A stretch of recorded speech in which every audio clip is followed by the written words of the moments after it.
அப்பாவுக்கு விவசாயம்னா ரொம்ப இஷ்டம். பேசிக்காக அவர் ஒரு விவசாயியோட மகன் அப்படின்றதுனாலயோ என்னவோ தெரில, அவருக்கு அதில் ரொம்பவே ஆர்வம் அதிகமாக இருக்குது.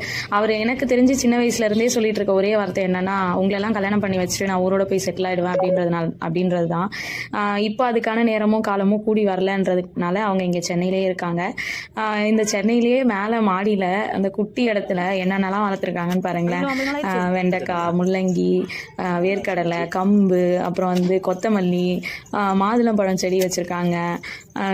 இன்னும் நிறையவே இருக்குது, சொல்ல முடியல. நீங்கள் யாரெல்லாம் விவசாயத்தில் ஆர்வத்தோடு இருக்கீங்க, உங்களுக்கு யாருக்கெல்லாம் இந்த மாதிரி மாடி தோட்டம் வச்சு அறுவடை பண்ணி சாப்பிட்றது ரொம்ப பிடிக்கும்? நம்ம என்னதான் கடையில் 10 ரூபா 20 ரூபா கொடுத்து காய்கறி வாங்கி சாப்பிட்டாலும் இதில் ஒரு திருப்தி இருக்குது. அதுதான் ரொம்பவே, அது இன்னொன்று ஃப்ரெஷ்ஷாக கிடைக்கிற காயை சமைச்சு சாப்பிட்றது அது இன்னும் நல்லா இருக்குது. அந்த டேஸ்ட் வைஸுமே சரி. இந்த முள்ளங்கியும் அந்த வெண்டைக்காவும் போட்டு சாம்பார் வச்சேன். நார்மலாக நான் வைக்கிற சாம்பாரை விட அன்னைக்கு நான் செஞ்ச சாம்பார் உண்மையாகவே ரொம்ப டேஸ்ட்டாக இருந்துச்சு. நீங்கள் யாரெல்லாம் உங்கள் மாடியில் அறுவடை பண்ணி இந்த மாதிரி சமைச்சிட்டு இருக்கீங்க அப்படின்றத மறக்காம